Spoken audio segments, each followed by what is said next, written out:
Olá pessoal, meu nome é Ed Damasio, sou professor do Instituto Federal Goiano, Campo Rio Verde, engenheiro ambiental, com mestrado e doutorado na área de saneamento.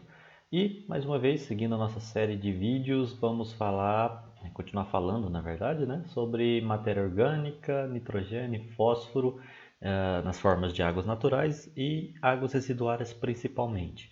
Por que nós não vamos falar hoje sobre águas de abastecimento? Porque a água de abastecimento tem quantidades muito pequenas, né? Não deve ter de maneira nenhuma matéria orgânica, não deve ter nitrogênio, não deve ter fósforo. Tá? Então, o foco de matéria orgânica em termos de DBO, nitrogênio e fósforo são águas naturais, como por exemplo rios, lagos, e também, principalmente águas residuárias, sejam de indústrias, sejam também de esgoto sanitário ou doméstico. Tá? Por que nós vamos focar na DBO, no nitrogênio e no fósforo? Porque são os principais parâmetros, são alguns dos principais parâmetros que a gente vai mensurar a qualidade da água e os níveis de processo, níveis de tratamento que nós desejamos para as águas residuárias principalmente. Tá? Então, quando a DBO é um parâmetro importantíssimo, tá? A gente vai falar muito sobre a DBO hoje, sobre variadas formas da demanda bioquímica de oxigênio. Vamos falar bastante também sobre nitrogênio. Existem variadas formas de nitrogênio e existem algumas formas de fósforo presente nas águas naturais e residuárias. Tá?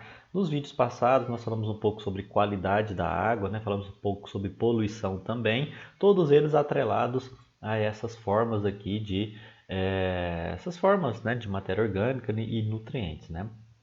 Pois bem, então esse vídeo de hoje corresponde às formas de DBO, nitrogênio e fósforo. É importante nós conhecermos todas essas formas, tanto para as disciplinas que a gente cursa normalmente nos cursos de engenharia ambiental, nos cursos de saneamento, mas também muito importante para estudar para concursos. Tem-se variados processos seletivos no Brasil, seja nível federal, estadual ou municipal, que cobram bastante, esses conceitos teóricos, do que é uma DBO solúvel, do que é uma DBO particulada, do que é uma DBO nitrogenada, carbonácea, entre outros tipos de DBO, bem como também as formas de nitrogênio, forma orgânica, forma amoniacal, forma de nitrito, nitrato, e também as principais formas de fósforo, que a principal forma que mais nos interessa aqui é o ortofosfato. Tudo bem? Então vamos seguindo aqui, na verdade iniciando o nosso conteúdo de hoje, nós vamos falar de matéria orgânica, nitrogênio e fósforo, tá? Mas eu não quero ser redundante porque em outros vídeos nós já falamos o que é matéria orgânica, do que ela é composta. Eu vou tentar dar uma pincelada aqui e introduzir nos assuntos diferentes. Principalmente nas águas naturais e residuárias, há variadas formas de matéria orgânica, nitrogênio e fósforo. Tá? Quando a gente fala em matéria orgânica presente num esgoto ou num rio mesmo, que tem às vezes um determinado nível de poluição ali intermediário ou avançado, o que tem de matéria orgânica? O que é matéria orgânica? Como nós já falamos, são basicamente proteínas, lipídios, carboidratos, mas também outros grupos menos biodegradáveis, como os fenóis, surfactantes e outros, pesticidas, fármacos e por aí vai. Na grande maioria da matéria orgânica, em termos de concentração, são esses três grupos aqui, ó, proteínas, lipídios e carboidratos. Tá? É muita matéria orgânica que se tem no esgoto, principalmente. São dessas naturezas aqui, ó, proteína, lipídio e carboidrato. Tá? Formas de nitrogênio. Nós temos nitrogênio orgânico, nitrogênio na forma iônica, nitrogênio na forma gasosa, nitrito, nitrato e nitrogênio gasoso. Essas são as principais formas de nitrogênio, as formas que mais nos interessam do ponto de vista de qualidade da água. Tá? Bem como também o fósforo, nós temos o fósforo na forma orgânica e na forma dos fosfatos, sendo a forma ortofosfática, por essa formulazinha aqui, a que mais nos interessa, porque é a forma que é absorvida pelas plantas, pelos seres vivos, tá bom? Então, uma pincelada geral que nós vamos trabalhar ponto por ponto aqui hoje. Pois bem, falando então de demanda bioquímica de oxigênio. O que a demanda bioquímica representa? Como nós já falamos, ela representa a quantidade de matéria orgânica de forma indireta. Através de quê? Do impacto que é causado pelo lançamento de esgoto no rio. Então vamos fazer o seguinte exercício mental aqui. nós temos uma determinada água residuária, seja esgoto de uma indústria, seja esgoto sanitário. O que vai acontecer? Se esse esgoto for lançado no rio, né, com um baixo nível de tratamento ou sem ser mesmo tratado, tem grande quantidade de matéria orgânica nesse esgoto, tá, diluída aqui na água. Que matéria orgânica é essa? São proteínas, são lipídios, são carboidratos. Essas proteínas, lipídios e carboidratos que são biodegradáveis, quando cair num rio, né, num corpo hídrico, o que vai acontecer? Nesse rio existem milhões e milhões de bactérias, a grande maioria delas aeróbias. O que essas bactérias vão fazer? Elas vão consumir as proteínas, lipídios e carboidratos. Tá? É um processo metabólico em que bactérias aeróbias consomem a matéria orgânica, proteína, lipídio e carboidrato. Mas para consumir, como elas são bactérias aeróbias, elas também vão consumir o oxigênio. Tá? Então, isso a gente já falou no vídeo passado, né, sobre poluição da água, mas a noção geral, em resumo, é isso. Tá? Matéria orgânica em contato com a água, os micro-organismos que estão na água e estão no esgoto também consomem a matéria orgânica, mas isso reduz o oxigênio. Reduzindo o nível de oxigênio de um rio, de um lago, o que acontece? Mortandade da maioria dos peixes que ali estão, né? Não só os peixes, mas também outros organismos, macro-organismos aeróbios, tá? O impacto é muito, mas muito grande, tá bom? Já falamos então do que é a matéria orgânica e sua consequência. E para isso, então, foi criado o conceito demanda bioquímica de oxigênio, ou também chamada de DBO, né? O que ela consiste? Existem variados métodos, tá, para se estimar a DBO. Um dos métodos é pela diluição. Tá? Então eu vou mostrar aqui de forma superficial, também já comentei em outro vídeo para vocês, o que é um método da diluição. Utiliza-se um sistema em algumas vidrarias, né, como essas daqui, chamado de frasco Winkler. Você coloca água de diluição, né, nesses frascos aqui, geralmente são frascos de 300 ml, então você coloca água de diluição. Essa água de diluição tem o quê? Tem água destilada, teoricamente zero de matéria orgânica, e nutrientes na forma de nitrogênio e fósforo, né? E outros micronutrientes também, né? Na forma ali de potássio, né? E entre outros. Então eu adiciono um pouquinho de nutriente e água destilada. E aí vou acrescentar o volume da minha amostra, da minha água residuária, indústria ou água natural ou mesmo esgoto sanitário. Então, eu vou colocar água de diluição sem matéria orgânica e água residuária que eu quero analisar. Com isso, depois de juntar, eu vou promover uma diluição. Tá? E aí, eu vou medir o oxigênio dissolvido inicial. Esse oxigênio dissolvido inicial, ele vai ser comparado posteriormente com o oxigênio dissolvido final, né? Depois de alguns dias. Quantos dias são? 5 dias a 20 graus Celsius aqui numa incubadora. Então, o que nós teremos aqui? Nesse pequeno reatorzinho aqui que nós chamamos de frasco Winkler. Vai ter água destilada, vai ter nutrientes e aqui a nossa água residuária tem o quê? Tem matéria orgânica e tem micro-organismos. Então, os micro-organismos que estão nessa água residuária, o que vai fazer? Vai pegar os nutrientes, consumir a matéria orgânica que está aqui, parte dessa matéria orgânica que está nessa água residuária, e também vai consumir o oxigênio. Então nós vamos ter um oxigênio inicial maior do que o oxigênio final.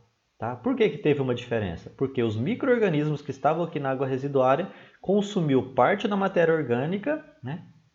E aí o oxigênio final foi reduzido. Então perceba, pessoal, que esse método simula muito bem o que foi explicado aqui anteriormente. Tá? Por isso que a demanda bioquímica de oxigênio ela foi implantada, tá? Porque visa simular o impacto ambiental num corpo hídrico. O que acontece no corpo hídrico? Lança matéria orgânica. Essa matéria orgânica vai ser consumida pelas bactérias e consumir também junto o oxigênio. Aqui é a mesma coisa. Tá? Então a água residuária aqui tem matéria orgânica, os micro-organismos vão estar aqui junto, vão consumir o oxigênio dissolvido. Então aí depois eu meço o oxigênio inicial e meço o final. O inicial vai ser maior do que o final e jogo então nessa formulazinha aqui, ó, oxigênio inicial menos oxigênio final dividido pelo volume 1 por 300. 300 é o volume que tem geralmente no frasco Winkler, tá? Todo frasco Winkler geralmente tem 300 ml. E o V1 é a quantidade de água que eu coloquei aqui. Tá? A quantidade de água residuária, é a minha amostra. Então, o que está aqui no denominador é só a diluição, né? O quanto se diluiu. Quando é uma água muito poluída, eu vou colocar um volume 1 muito pequenininho. Quando uma água ela é bem melhor qualidade, o volume 1 é bem maior. Tá? E aí, muito importante a gente já frisar isso daqui. É DBO 520. Por quê? Fica 5 dias na incubadora a 20 graus Celsius. Então é DBO 520, também conhecida como DBO padrão. Tá? Então anota esse termo, DBO padrão 520. Por que ela é padrão? Porque é uma referência, né, que todo mundo utiliza para que você siga essa mesma metodologia, tá? Porque senão cada um deixaria 6 dias na incubadora, o outro deixaria 3 dias, o outro deixaria 1 dia, cada um usaria uma temperatura diferente, então padronizou-se que o método deixe 5 dias na incubadora, essa incubadora a temperatura de 20 graus Celsius. Então é a DBO padrão, tá? De referência, e é a que vocês vão sempre ver na literatura, na grande maioria das vezes, também vão ver sempre na legislação ambiental, nas resoluções do CONAMA e por aí vai, tá bom? E é um método é o principal parâmetro para dimensionamento de sistemas de tratamento de esgoto. Nós, nos próximos vídeos, quando for falarmos de tratamento de esgoto, como que dimensiona uma lagoa anaeróbia, lagoa facultativa, como que dimensiona um lodo desativado, reator WASB, sempre nós vamos adotar a DBO como referência para fazermos o dimensionamento. Tá? Então não vamos falar muito sobre DBO, então daqui é muito importante que vocês tenham noção do que representa. Pensando aqui um pouquinho no conceito, né, do que é a DBO, já está frisado aqui que é o principal indicador do grau de poluição das águas. Então se você quer saber se um rio está poluído muito ou pouco, DBO vai ser o principal indicador. Alguém vai falar, olha, o rio ali está... tem como você averiguar para mim se o rio está muito poluído ou não? A primeira coisa que eu vou te fazer pergunta que eu vou te fazer é qual é o valor, né, qual é o nível de DBO que tem naquele rio. Tá? Se for uma DBO muito alta, que representa que o rio tem muita matéria orgânica, está muito poluído. Se for uma DBO muito baixa, o rio está pouco poluído. Tá bom? Então a DBO ele é o principal parâmetro, o principal indicador de poluição das águas residuárias e naturais. Tá bom? Como nós já falamos também, ele é um indicador indireto, né? Porque ele não mede, né? Tá mostrando aqui, eu estou indicando aqui até na terceira tópico aqui, ó, não mensura a quantidade exata de matéria orgânica. Tá? Pelo método de DBO, você não sabe o quanto tem proteína, você não sabe o quanto tem lipídios, você não sabe o quanto tem carboidrato, você não sabe a somatória de tudo isso. Por que você não sabe? Porque esse método não mede nada individual, ele mede o quê? Os impactos. Quais impactos são esses? O consumo de oxigênio. Tá? Então, pelo método Winkler aqui, ó, do frascozinho aqui, você não sabe quanto de proteína, lipídio e carboidrato tem aqui dentro. Mas você sabe o quanto que essas proteínas, lipídio e carboidrato vão consumir de oxigênio. Então, por isso é um medidor indireto que mede os impactos pelo consumo de oxigênio em corpo hídrico pela presença de matéria orgânica. Tá bom? Quando esse método foi criado? Já tem mais de 100 anos. Esse método surgiu na Inglaterra, lá em 1908, pela Royal Commission on River Pollution. Tá? Então, a comissão ali para avaliar níveis de poluição em corpos hídricos da Inglaterra e acabou se disseminando aí pelo mundo e todo mundo o utiliza. Tá? Existem outros parâmetros que medem matéria orgânica? Sim, nós já falamos no vídeo de qualidade da água sobre DQO, que é uma demanda química. Nós falamos também sobre carbono orgânico total, entre outros parâmetros, né? Mas pelo mundo todo, o principal, o mais utilizado ainda é a demanda bioquímica de oxigênio, DBO 520. Tá? Por que 5 dias? Porque considera-se o tempo médio que a maioria dos rios ingleses levariam para ir desde a nascente até o mar. Então é o tempo de retenção hidráulica, né, dos rios que deve, por exemplo, se você joga uma bolinha ali de tênis ali numa nascente, a média até ele chegar no mar são mais ou menos 5 dias. Tá? Então esse é um valor médio que considerou-se para padronizar o método. E 20 graus Celsius é a temperatura média também desses rios ingleses. Então, como o método foi criado na Inglaterra, padronizou-se 5 dias e 20 graus Celsius, né, como referência das condições hidráulicas e ambientais dos corpos hídricos lá da Inglaterra. Tá bom? Então, se alguém um dia perguntar, pode ser muito bem possível uma pergunta aí de concurso, né? Você tem aí a resposta, tá bom? Pois bem, dada então a origem do termo DBO, nós temos variados tipos de definições de DBO, variabilidades ali de DBO. Por que é importante nós sabermos essas variações? Muitos concursos públicos cobram isso. Tá? Eles falam, volta e meia você vai estar lá apresentando DBO suspensa, DBO dissolvida, DBO 520, DBO última, carbonácea nitrogenada. Nós temos então 3 divisões. A DBO ela pode ser dividida de acordo com o tamanho dos sólidos. Tá? Então, se tem sólidos maiores ou menores, vai ter variações na DBO. Nós temos também a DBO de acordo com o tempo de ensaio. Se é 5 dias, vai ser a DBO padrão, 5,20. Se for um tempo maior, né, 20 dias, nós teremos então a DBO última. Vou explicar tudo isso daqui. E de acordo também com a natureza das reações. Se a DBO considera só a oxidação do carbono, é uma DBO carbonácea. Se considera a nitrificação, então uma DBO nitrogenada. Tá? Então, por agora, vocês precisam decorar? Não, não preciso decorar, mas sempre vocês têm que ter em mente que existem variados tipos de DBO e volta e meia, né, algum processo seletivo pode ser cobrado de vocês essas definições. Tá? E aí nós vamos falar um pouquinho sobre cada uma delas. Primeiro, sobre diferença entre DBO suspensa e dissolvida.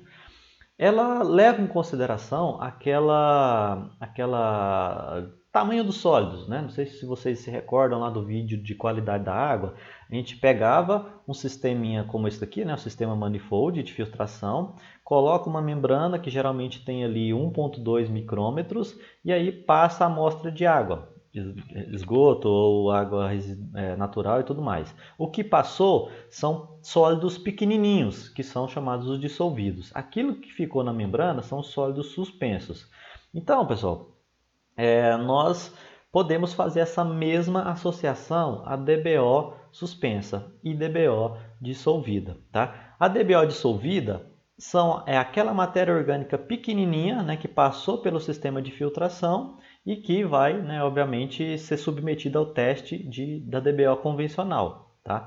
Então, quando você quer medir a DBO dissolvida, você passa pelo sistema de filtração, pega o que passou você vai submeter ao teste, né, esse teste aqui que nós já vimos. Tá bom? Então, aí daí você tem a DBO dissolvida. Aquilo que ficou retido na membrana, você vai lá, pega a membrana, tira ela, lava com água destilada e aí pega o que você lavou, né, e que você retirou os sólidos e leva para o ensaio também de DBO convencional. O que isso daqui representa? O que me interessa saber o que é DBO suspenso, o que é DBO dissolvida? Tá? É muito importante para a gente entender o que é DBO suspenso, o que é DBO dissolvida e como isso pode ser aplicado, né, nos sistemas ali de tratamento de esgoto ou mesmo na qualidade de águas naturais. Tem a ver muito com a velocidade com que as reações acontecem. Tá?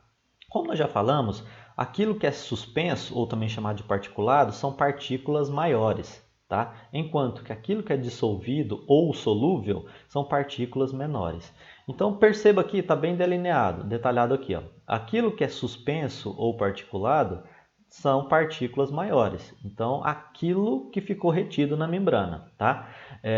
E aí, o que implica nisso é que a velocidade de biodegradação dessas partículas maiores ela é menor. Por que disso? Vamos imaginar então aqui uma bactéria. Tá? Então, se eu pego lá uma amostra de água residuária, vou submeter ao teste de DBO, ou mesmo pego esse esgoto e jogo no rio, né? O que vai acontecer? As bactérias que estão no rio vai acontecer mais ou menos o que está na figura aqui. Ó. Você tem uma bactéria mais ou menos de um determinado tamanho e partículas do tamanho da bactéria. Então elas não vão conseguir de forma imediata fazer a degradação dessas partículas sólidas. Tá? Porque imagine, você tem lá 1,70 m e aí você tem lá um animal, né, para você vai consumir lá às vezes um animal, um pernil de porco lá, que às vezes tem 30 centímetros, tem 1,5 m ali de tamanho, né? Na verdade não é um pernil de porco, né? É um pernil de bovinos, né? Mas imagine que você tem um alimento, né, com a metade do seu tamanho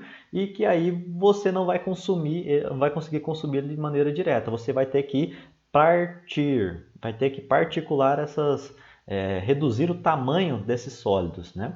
E aí as bactérias elas promovem um processo chamado exocitose. Quando as partículas são muito grandes para o seu tamanho, o que elas fazem? Elas liberam exoenzimas, então liberam umas enzimas assim no ambiente. Essas enzimas vão degradar essa partícula grande e picar ela em tamanhos bem pequenininhos, de forma que ela consiga fazer o processo aqui embaixo chamado endocitose, que é o englobar essas partículas menorzinhas. Tá? Então perceba que a DBO particulada, as bactérias precisam liberar enzimas para essas enzimas quebrarem partículas menores para depois ela absorver. Enquanto que a DBO solúvel, as bactérias já estão pegando as partículas já pequenininhas.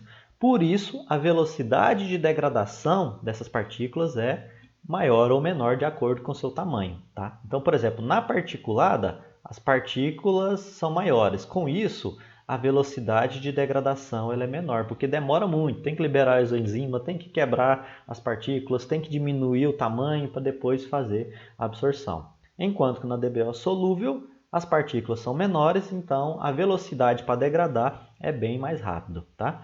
Tanto uma ou outra, né, suspensa ou dissolvida, elas são importantes na escolha do processo de tratamento. Tá? Então, quando você, lá nos próximos vídeos, né, quando a gente for falar, olha, o que é melhor para mim tratar essa água residuária dessa indústria ou dessa cidade? A gente vai ter que pensar, né, quanto que é a DBO particulada, quanto que é a DBO solúvel, porque em função disso eu vou saber o que é mais adequado, qual que é um processo mais viável, né, em termos operacionais, técnicos, que vai facilitar. Porque se eu, por exemplo, tiver muita DBO solúvel, partículas bem pequenininhas, é muito fácil. É só implantar um sistema aeróbio, que tem bactérias ali aeróbias, elas vão degradar essa matéria orgânica solúvel muito rápido. Então eu vou precisar ali de pouco tempo para tratar meu esgoto. Enquanto que se eu tiver muitas partículas sólidas, aí eu vou precisar de umas etapas preliminares, como o sistema anaeróbio, por exemplo, para ajudar a reduzir o tamanho dessas partículas. Tá? Então só quero que vocês anotem isso daí, vinculado ao tamanho das partículas e à velocidade com que as bactérias conseguem degradar essa matéria, esses poluentes. Tá? E aí, vale ressaltar também que a DBO suspensa, ou também chamada de particulada, elas são indicativo de algas. Tá? Então, quando a gente for monitorar lá, lagoas de estabilização, principalmente a lagoa facultativa, a gente vai falar muito sobre DBO particulada, porque elas indicam algas. Tá? Como as algas são partículas grandezinhas, né, são organismos vivos maiores, então elas são inclusas aqui na parte suspensa ou particulada. Tá bom? Livro do Von Sperling, volume 1, tá? Introdução à qualidade de águas, lá tem um pouco mais de detalhamento, caso vocês não tenham entendido aqui, tá bom? Outra classificação, variação entre DBO 520, que é a padrão, que a gente já falou, que ao invés de um laboratório utilizar 5 dias a 20 graus Celsius e o outro utilizar 10 dias a 19 graus Celsius e outro laboratório em outro país utilizar outra referência, adotou-se como padrão todo mundo utilizar 5 dias de incubação a 20 graus Celsius. Essa é a DBO padrão. E existe também a DBO última. Tá? Qual que é a diferença de uma para outra? Se a gente observar aqui, esse gráfico, no eixo Y nós temos a quantidade de matéria orgânica, tá, em termos de DBO, e no eixo X nós temos quantos dias que aquela amostra fica lá na incubadora. Tá? Então eu pego lá a amostra lá frasco íncula, coloco na incubadora, espero 5 dias, vou ter então a DBO 520. Tá?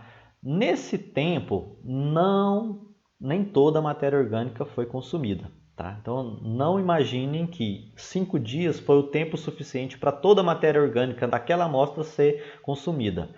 Tá? Não foi. Aproximadamente 60% da matéria orgânica foi biodegradada. Tá? Então, se a gente voltar lá, pegar aqui, ó, daqui do oxigênio inicial para o oxigênio final, a quantidade de matéria orgânica que tinha aqui, que passou para cá, foi consumida somente, né, aproximadamente 60%. Ainda tem 40% mais restante aqui de matéria orgânica. E aí você pergunta, poxa aí, professor, por que então que a gente não espera mais tempo? Por que a gente não espera até 20 dias? Porque quando se espera até 20 dias, a gente tem mais de 90% da matéria orgânica biodegradada. Em alguns casos, 99%, 95%. Tá? Então anota essa outra informação, né? Já caiu inclusive no concurso onde eu participei. Aproximadamente 20 dias é o tempo que 90% da matéria orgânica, ou mais de 90%, né? 95%, 99%, dependendo do esgoto, é consumido. Então voltamos à pergunta, por que a gente então não espera 20 dias? Se esperar 20 dias, você vai demorar muito para saber se uma água está de boa qualidade ou não. Pense no aspecto prático, operacional, de uma estação de tratamento de esgoto, por exemplo, ou de uma companhia, ou de um órgão ambiental que está monitorando a qualidade do rio. Imagine você esperar 20 dias para saber se aquela água, aquele esgoto é bom ou não, tem uma qualidade boa ou não. 5 dias, pessoal, já é muito. Tá? A gente incuba hoje e vai esperar 5 dias lá para ter o resultado dessa análise. É muito tempo. 5 dias já é uma quantidade de tempo razoável. Tá? Mas é o que se adotou como padrão. Agora imagine esperar 20 dias. Tá? Então eu quero que vocês façam essa diferenciação. Tá? DBO 5 dias é a de referência. Tá? É a padronizada que vocês vão encontrar na literatura, que vocês vão dimensionar a estação de tratamento de esgoto, é que vocês vão tomar como referências gerais.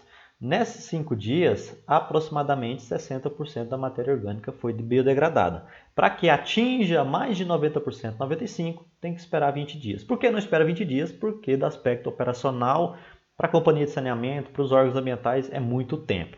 Tá bom?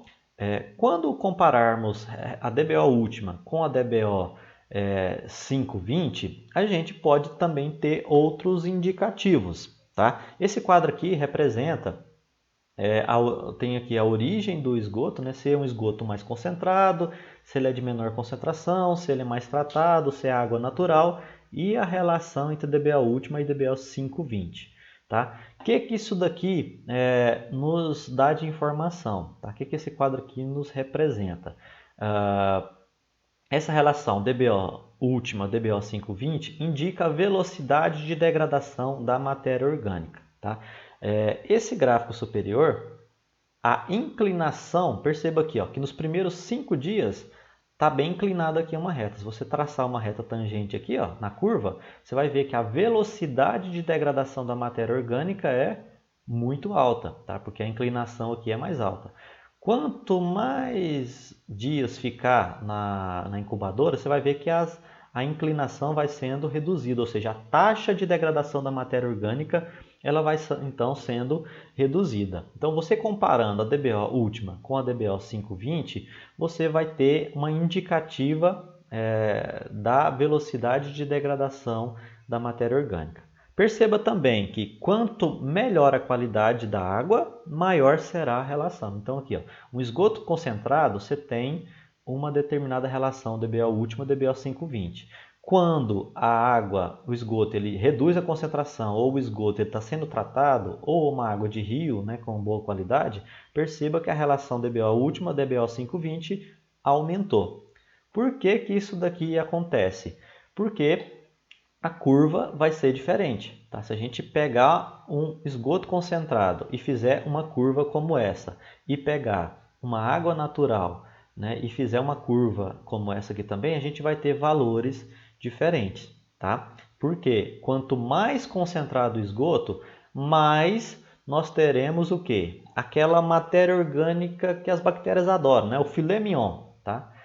Então, se o esgoto está super concentrado, cheio de proteína, lipídio, carboidrato, o filé mignon que as bactérias gostam, representa que nesse estágio inicial aqui, ó, DBO5, a taxa de crescimento vai ser bem inclinada, tá? Então, as bactérias vão consumir muito rápido e de forma bem direta a matéria orgânica. Por isso, a DBO 520 vai ser bastante elevada. Se a DBO 520 é bastante elevada, né, representa que o denominador vai ser alto e então a divisão aqui vai ser reduzida. Tá? Enquanto que nas águas naturais, a DBO 520 vai ser baixa, porque tem pouco filé mignon, digamos assim, né? Tem pouca proteína, lipídios e carboidratos rapidamente biodegradáveis e disponíveis para as bactérias. Então, a curva, ao invés de estar inclinada, tão inclinada desse jeito, ela vai estar uma coisa mais suave aqui, tá bom?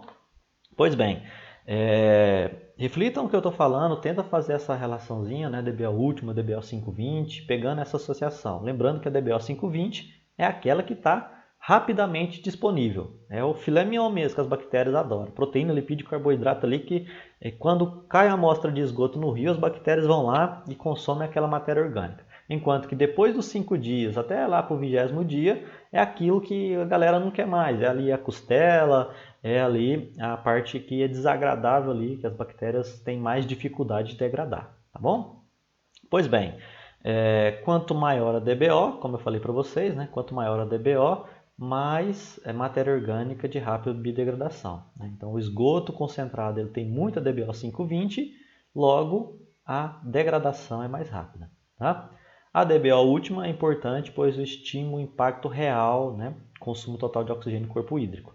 A DBO última, então, ela é interessante para isso, pessoal. Ela vai estimar a quantidade de oxigênio que foi consumida realmente no rio. Se eu pegar aquele esgoto e lançar no rio, o que realmente vai nos interessar é a DBO última, tá? Só que para termos de projeto de estação de tratamento de esgoto, para termos de legislação ambiental, a gente considera 520. Pois bem? E aí nós chegamos então ao último tipo de DBO, né? Os dois últimos tipos, que é a DBO carbonácea e a DBO nitrogenada. Vocês também vão ouvir falar bastante desses tipos de DBO em concursos públicos, né? Vocês serão cobrados sobre isso. DBO carbonácea, como está mostrando aqui a legenda, ela representa o consumo de oxigênio pela oxidação do carbono.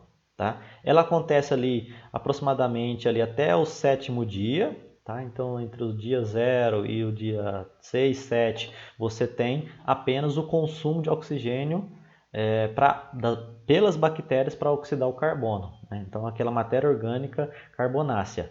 Então é aquele processo que eu mostrei para vocês lá em cima. Vamos voltar lá no início.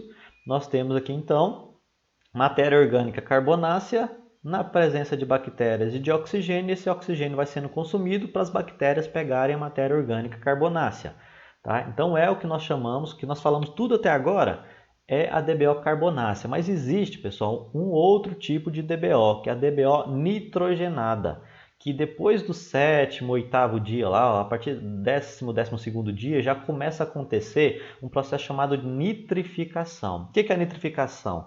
É o consumo de oxigênio, então tem consumo de oxigênio também, por isso que é uma DBO, demanda biológica de oxigênio, para ocorrer a nitrificação da amônia. A amônia se transforma em nitrito e nitrato. Para ela transformar em nitrito e nitrato, na presença de micro-organismos, os micro-organismos que fazem isso, tem que ocorrer o quê? O consumo de oxigênio. Então, nitrificação consome oxigênio. Nós vamos falar um pouquinho mais à frente, né, no finalzinho dessa aula, sobre a nitrificação, tá? Então, anotem aí no caderninho de vocês, DBO carbonácea, o oxigênio que é consumido para oxidar o carbono, matéria orgânica carbonácea. E existe também a DBO nitrogenada, que é o consumo de oxigênio dado à nitrificação. Tá? Nós vamos falar um pouquinho mais sobre a nitrificação. Então, quando o esgoto ele é jogado no rio, vai primeiro ocorrer o consumo de oxigênio pelas bactérias para oxidar o carbono e depois de alguns dias vai começar a acontecer o que? A nitrificação. Tá? Aquela matéria orgânica que ficou ali residuária, que se transformou em amônia, aquele nitrogênio orgânico que se transformou em amônia, nitrito, nitrato pelo processo de nitrificação. Daí você tem duas formas então de consumir oxigênio do rio: DBO carbonácea e DBO nitrogenada, que a segunda é a nitrificação. E aí, professor, podemos fazer a pergunta: e aí, no teste da diluição aqui, né? A nitrificação não entra? Não entra, porque como eu mostrei para o gráfico para vocês, aqui é até 5 dias. Tá? Então, em 5 dias, se vocês observarem aqui o gráfico, em 5 dias vai estar ocorrendo só o quê? A demanda carbonácea. Então, ali nos primeiros 5 dias, ali, que é quando o teste para, só tem basicamente a oxidação do carbono. Se houvesse mais tempo ali para ocorrer o teste, né, passasse de 7 dias, ficasse lá 20 dias, haveria uma outra demanda, que seria de nitrogênio. Tá? Mas para ainda assegurar que nesse ensaio a gente meça somente a DBO carbonácea, às vezes se insere aqui um inibidor de nitrificação. Então manda ali um produto químicozinho para inibir a nitrificação, tá? Os organismos nitrificantes, as bactérias nitrificantes. Então você bota lá um produtozinho químico para inibir a nitrificação. Então que nesse ensaio só se mede a DBO carbonácea, tá? Só a bactéria pegando oxigênio para degradar a matéria orgânica carbonácea. Não tem nitrificação, ok? Então anotem esses tipos de DBO, tá? De acordo com o tamanho dos sólidos, pode ser suspensa ou dissolvida, né? E tem também o termo particular dissolúvel. Tempo de reação pode ser padrão, 5-20, ou última, 20 dias. E natureza da reação pode ser carbonácea ou nitrogenada, que envolve a nitrificação. Ok? Pois bem, falando então em nitrogênio, né, encerramos então as divergências ali em termos de DBO, vamos para as formas de nitrogênio. Inicialmente, está escrito aqui errado, né? Inicialmente, como vimos inicialmente, nós temos variadas formas, né, de nitrogênio.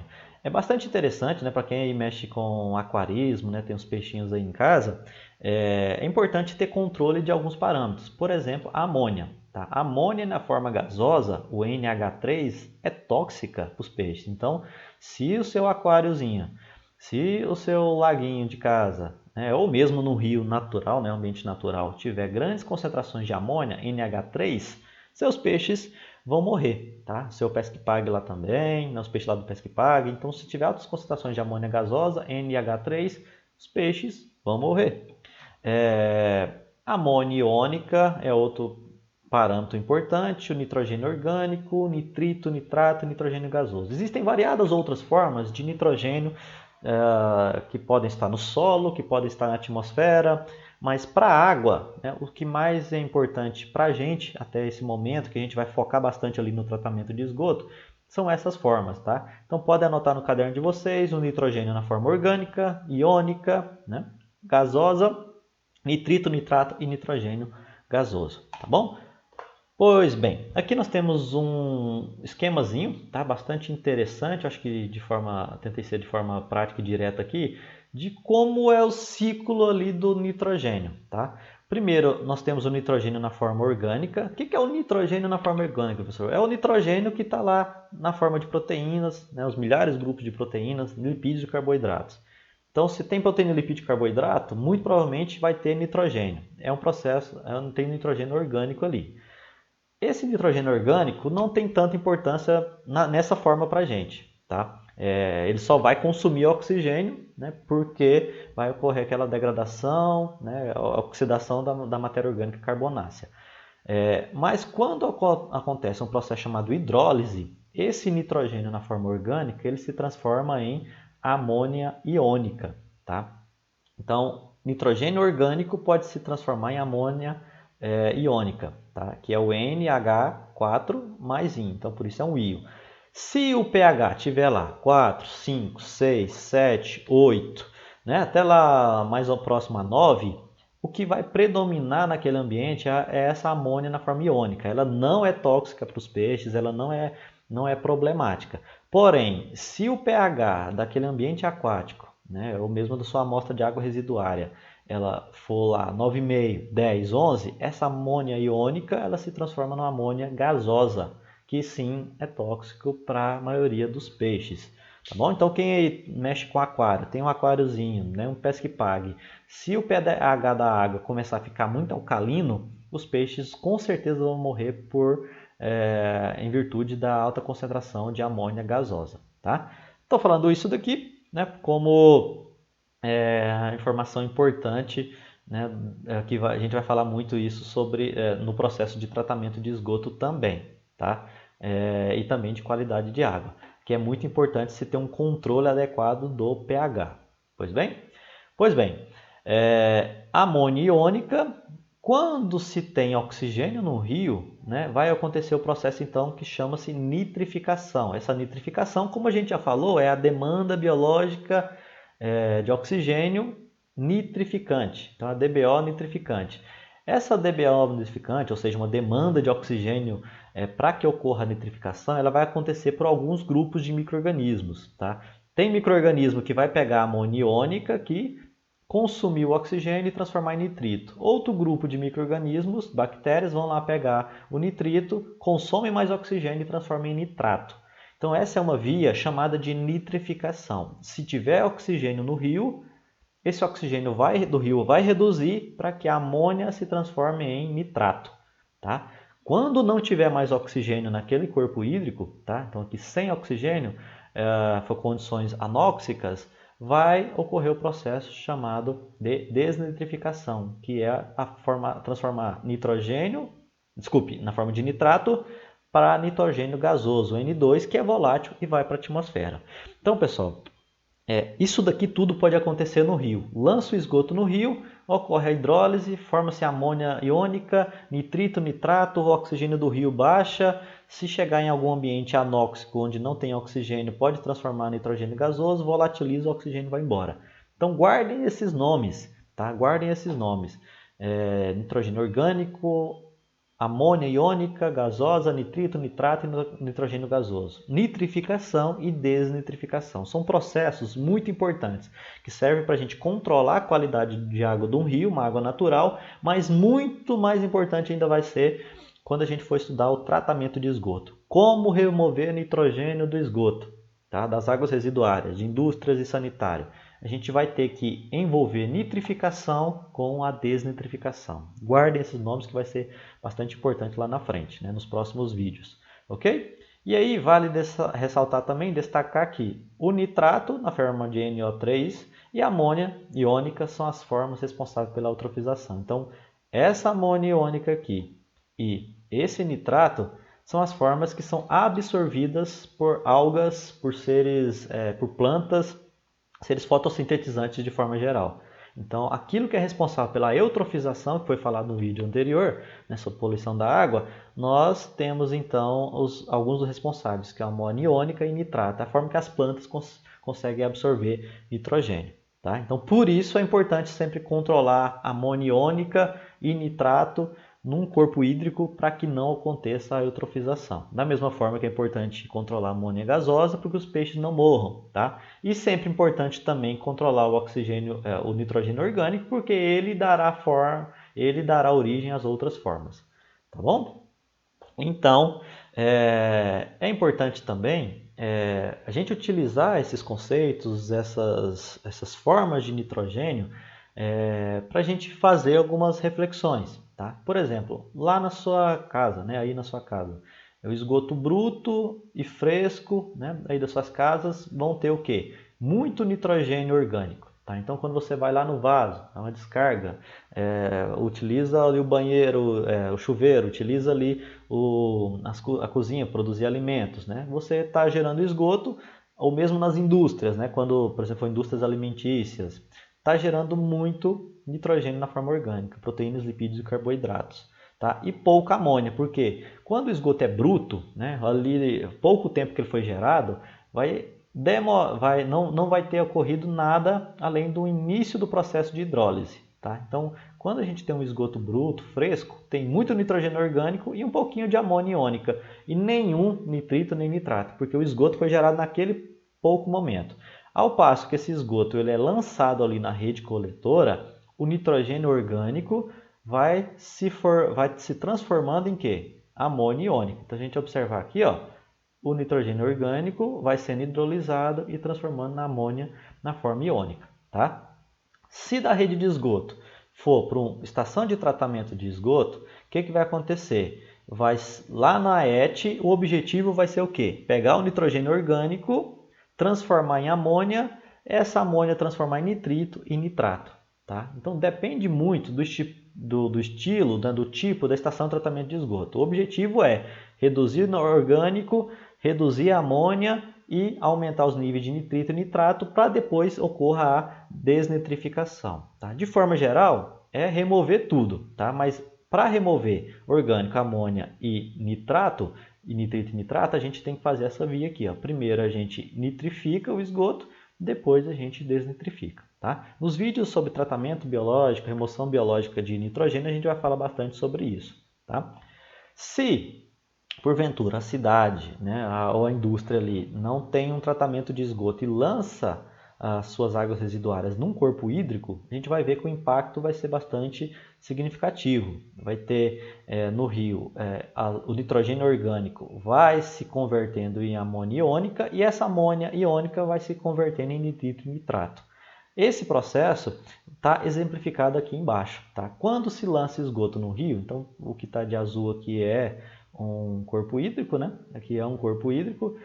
Lançando-se esgoto no rio, quando o esgoto acabou de ser lançado no rio, nesse ponto nós teremos nitrogênio orgânico e amônia na forma iônica. Tá? Muito orgânico e muita amônia iônica. Com o passar do tempo, a distância ali a partir do ponto de lançamento, o que vai acontecer? O nitrogênio orgânico vai se transformando em amônia iônica, tá? Pelo processo de hidrólise, e depois da hidrólise vai começar a acontecer, começar a acontecer o processo de formação de nitrito e de nitrato. Vejam aqui a base de quê? Do consumo de oxigênio. Se tem amônia iônica e tem oxigênio, ocorre a nitrificação, nitrito e nitrato. Veja que a determinada distância do lançamento nós teremos então maiores valores de nitrito e nitrato. Lá embaixo, lá para baixo, alguns quilômetros após o lançamento de esgoto, nós não teremos praticamente nitrogênio orgânico, nós não teremos basicamente amônia, mas a gente vai ter elevados níveis de nitrato, que é a forma final quando ocorre a nitrificação. Só que para ocorrer essa nitrificação, qual é a consequência? Consumo de oxigênio, né, para a nitrificação da amônia. Então perceba que aqui há um impacto muito significativo. Para que o nitrogênio orgânico se transforme em amônia iônica, não há consumo de oxigênio. É um processo chamado hidrólise que não precisa de oxigênio. Mas a amônia iônica, para transformar em nitrito e nitrato, consome sim oxigênio. Então, do ponto de lançamento de esgoto para alguns quilômetros abaixo, nós temos um déficit de oxigênio bastante elevado e formação de elevados níveis de nitrato. Então perceba que uma forma de nitrogênio vai se transformando em outra, né, com a distância, com o decorrer do corpo hídrico. Tá? Isso daqui tudo acontece em um ambiente natural, né, um rio, um lago, por exemplo. Tá? A gente vai tentar simular esse processo, né, de nitrificação e posteriormente de desnitrificação dentro de uma estação de tratamento de esgoto. Isso aí é o adequado. Tá? Pois bem, finalizando então, falamos basicamente sobre matéria orgânica e nitrogênio e deixamos o fósforo aqui para o final. Por que o fósforo é importante? Ele é muito importante, pois ele é o responsável principal, é o elemento limitante do processo de eutrofização. Como nós já falamos no vídeo anterior, se tiver baixas concentrações de nitrogênio e tiver boas concentrações de fósforo, não vai impedir de que ocorra a eutrofização. Agora, se os níveis de fósforo for muito baixo, a eutrofização não acontece, pois ele é o elemento nitrificante, limitante do processo. Que forma de fósforo é a adequada, que é a utilizada pelas bactérias, pelas algas, né, pelos seres fotossintetizantes responsáveis pela eutrofização? É a forma de ortofosfato. Tá? Então, no esgoto, nós temos o fósforo na forma orgânica, junto às proteínas, junto às moléculas de DNA, de ATP, de tripolifosfato de sódio, né, que são os compostos ali, que tem ali nos detergentes. Esses compostos ali orgânicos, né, o fósforo orgânico, ele também é hidrolisado em fosfatos. A forma mais importante do fosfato, como eu já falei, é o ortofosfato, porque é a forma que é absorvida por seres fotossintetizantes e bactérias. Seres fotossintetizantes, esses causam a eutrofização.